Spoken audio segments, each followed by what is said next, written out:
Radha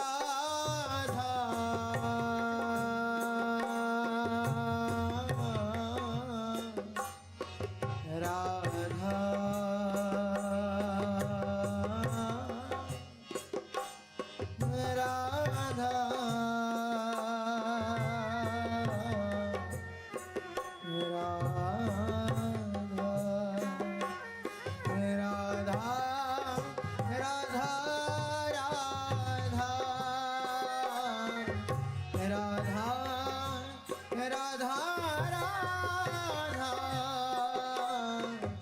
Radha